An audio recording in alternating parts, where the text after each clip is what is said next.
Hola, ¿qué tal? Soy Janina Pérez Arias. Estamos en el set de Kinótico en el Festival de Valladolid, la Seminci. Claro, yo digo del Festival de Valladolid porque así también se le conoce a la Seminci. Y hoy estoy con Ruth Beckermann, que es la directora y guionista de Nuestra querida profesora. El título original es Favoriten. Hi, Ruth, how are you? Okay, thank you. I'm happy to be here in the sunshine in Valladolid for the first time. This is very nice that we have today a very sunny day. It's almost the mood of your film, no? Very sunny as well. Yeah, yeah. The idea was to make a sunny film about a positive example of a school class with a wonderful teacher, and at the same time to show what the problems are and what is missing. Mhm. But the mood is so nice that you decided to take that topic. Education, migration, everything is together in that. Thinking that right now in Austria, your country, like in another countries, is turning to the right, the extreme right. How this film has like it's like a statement that we can do the things better than now? Oh, yes, I hope so. I mean, one of the ideas to make the film is, first of all, that there are not many films about kids in this age group, very small kids between 6 and 10 years old. But the other main intention is to show the kids, because so many politicians speak about them, but they don't know them. So they say all kinds of nasty things about the migrants, but they don't never look at the kids. And with the film, they have the opportunity in 2 hours to meet 25 kids and a wonderful teacher who is herself from a Turkish family and had the chance to be in a school class where she was the only kid that didn't speak the language, so she learned German very fast. So I hope that, well, I don't have the illusion that a film can change the world, but it opens many discussions. And many minds as well, because it was right. I wrote here down your words that you right now said. I have no illusion that a film can change the world, but to be or to become more open-minded this is a goal as well of your film, no? Yes, that's with every film. I I try to become myself more open-minded because I'm not living in this neighborhood in Vienna, and I discover myself another world. And that's the beauty of making films and especially documentaries, that you discover people and milieus that you don't know before. And when you discover it yourself, you can also transmit it to the spectators, that they have the opportunity to see some people they never meet in the streets. We see the magic in your film, but how was the process to first to go to Favoriten? This is the name of that district in Vienna, and how was that long process until you find out? Okay, this is the school that I want to be. This is the right group. Everything, please. Well, I visited a couple of schools because from the beginning, I wanted to make the film in a typical school for a big European city today, because you have the same mixture of kids in England, in France, in many places. So I visited a couple of schools in neighborhoods like the one, and finally came to this school, which is also the biggest elementary school in Vienna. And there, the director of the school was from the beginning very fond of the project. He thought it's a good idea to make a film. And when you want to film for a long time in a school, you need to be welcomed. And he also suggested a couple of teachers that could be interesting. So I went to see maybe 3 or 4 different classes. But when I met Ilkay, the teacher, and the kids in this class, I was sure that that's it. The casting was finished because she's such an energetic and wonderful person, and the kids were happy to be in this class. So I decided I make the film there. And also one good thing was that she had a first grade. And I was sure that she would stay with them for another 3 years because in Austria they have the same teacher for 4 years. And this is wonderful to see her, no?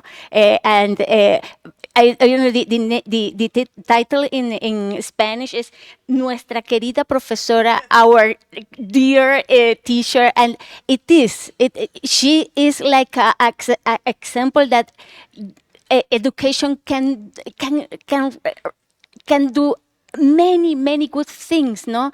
It is as well like a utopia. Can we say that?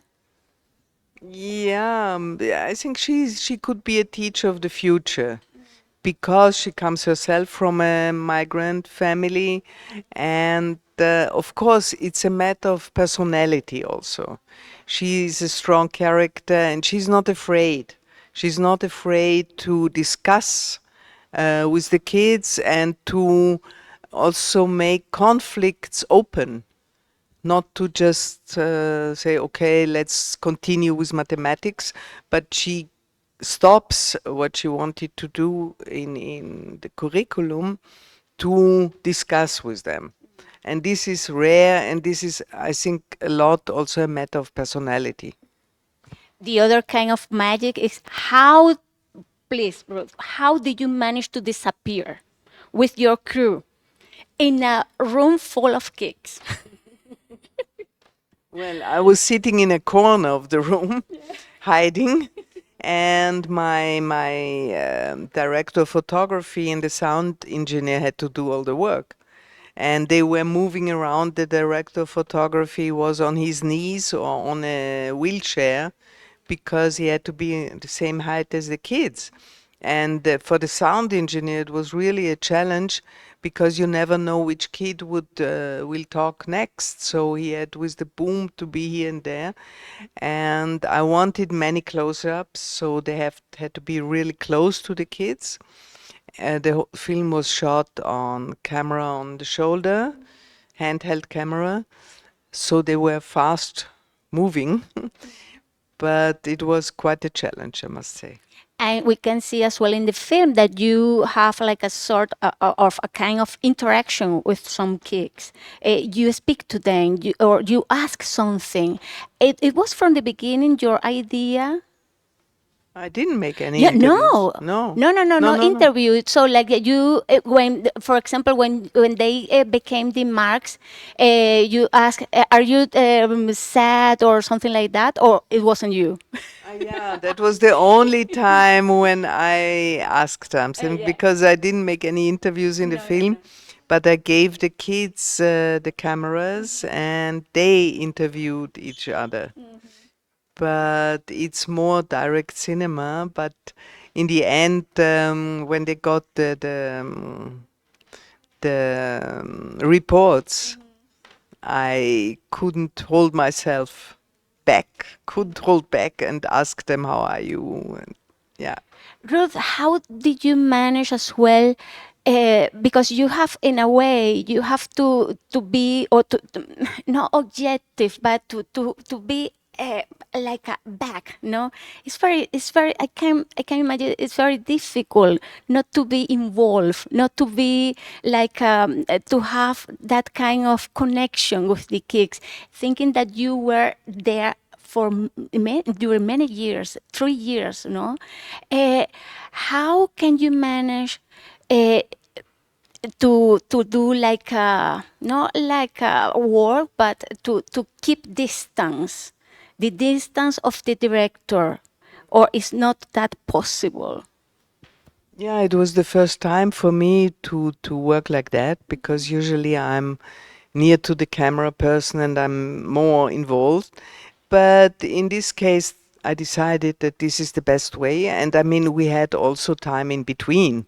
So I talked to the kids when we were not shooting. So I was not, I was quite, became quite friends with some of the kids and with the teacher during this process.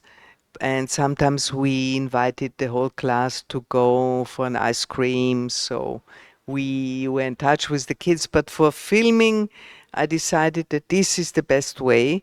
And I'm happy with this decision. But you were right, it's not easy for a director to sit in a corner. Yeah.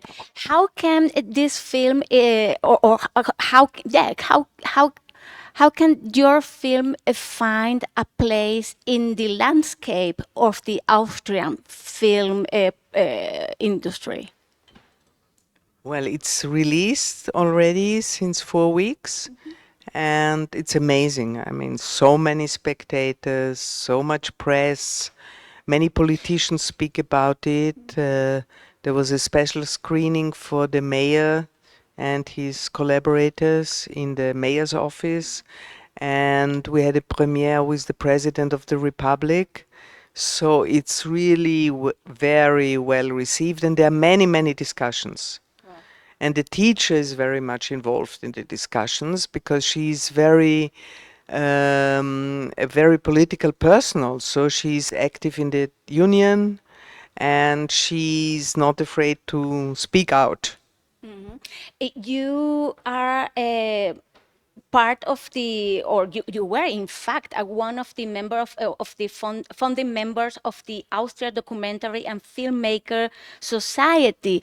Talking about the industry, how is now the health of the industry, film industry in Austria? I think it's extremely successful. We are a small country, but you find on all the big festivals, you find at least one or two Austrian films. And the special success, in my opinion, comes from the way the funding is organized. In Austria, to make a film for cinema, you don't need a TV station. You can do it freely. You can get the money without TV or with financing from Austrian TV, which is only financing, so they are not allowed to say a word about the way you make the film. And this is very important, I think, to be free in your formal expression, because cinema is much more open than TV. And Austrian films are successful in the different genres. We have experimental films, we have documentaries, we have fiction films, and so on. Yeah, so it's. I think it took time, but now at the moment our film industry is thriving. And from your point of view, how the platforms have changed the landscape of the film industry? Right.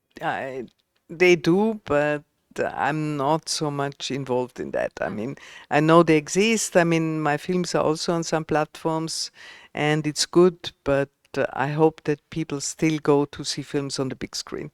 Yeah, we hope that. So, Ruth, many, many thanks. Ich danke dir und okay. Nuestra querida profesora Favoriten está en la sección Tiempo de Historia en la Seminci. Vayan a verla, que es maravillosa, se les va a arrugar el corazón como me lo arrugó a mí. Y aquí estamos con Ruth Beckermann, la directora y guionista. Thank you, danke. Y aquí seguimos en Kinótico, la primera con K y la segunda con C desde la Seminci. Gracias.